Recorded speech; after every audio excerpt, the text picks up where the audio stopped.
PKK. And PKK is killed 40,000 people in Turkey, 30,000 plus. What is the reason I gotta support those terrorists? You call Kurdish fighter. You are wrong. They're not a Kurdish fighter. They're a terrorist from Turkish view. And who got the more than a half million people from Syria? Who helped them? $4 billion, not a Turkish lira. $4 billion. My own government spent those people. At least they are safe. I'm not saying they're living in the castle. They got a lot of problems. But at least they are safe in my country. Well, look, let me stop you there, because this is a long call, and I want to deal with 3 of the points that you make. It's true that the Turkish people have accepted 1.5 million Syrian refugees.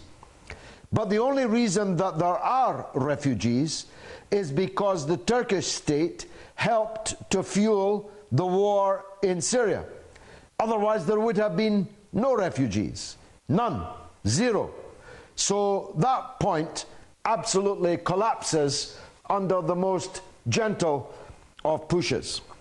Secondly, it was not the West that encouraged Erdogan to back ISIL.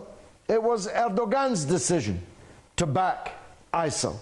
It was his decision to back.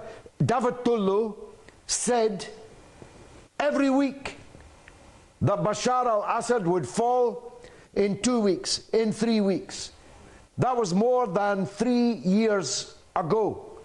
And he kept saying it for over 2 years, that the regime in Syria would fall with just one more push. So he's exposed as an idiot, apart from anything else, because I told him 3 years ago, the Syrian regime is too strong to fall.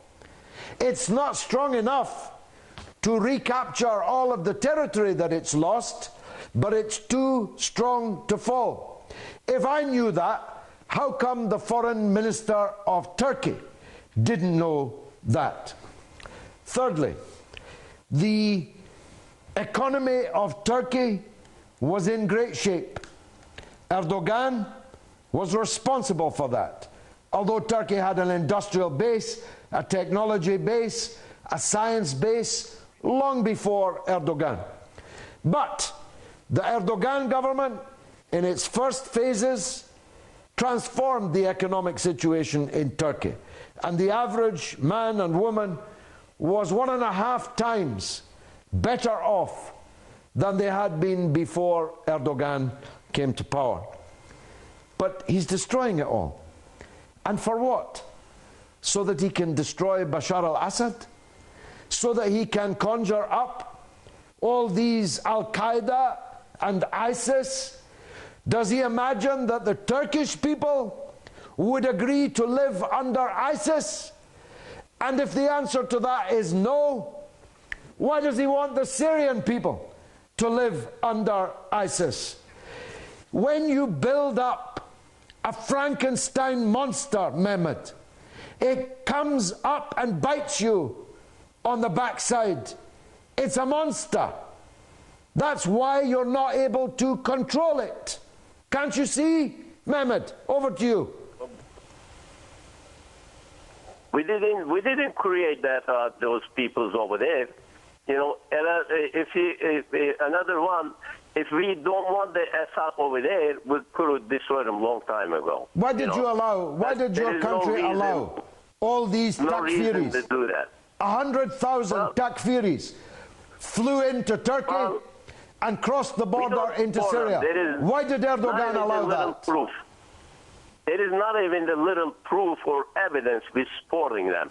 Well, but this is the thing, we can't control our border. If you control our border, you can't control your borders.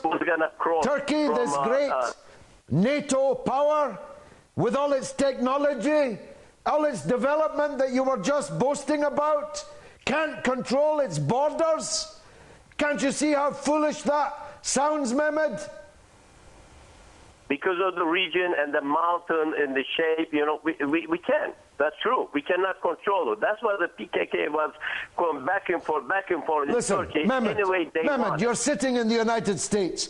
The Vice President himself, Biden, said publicly at Harvard just a couple of weeks ago that Erdogan overdid the amount of traffic that he allowed of these takfiris across the border. And he's Erdogan's ally, Erdogan's friend. And that's what he said. He later apologized for telling the truth. I never will. Now, I've got to go away for just 3 minutes for a short news bulletin. God willing, I'll still be here when you get back.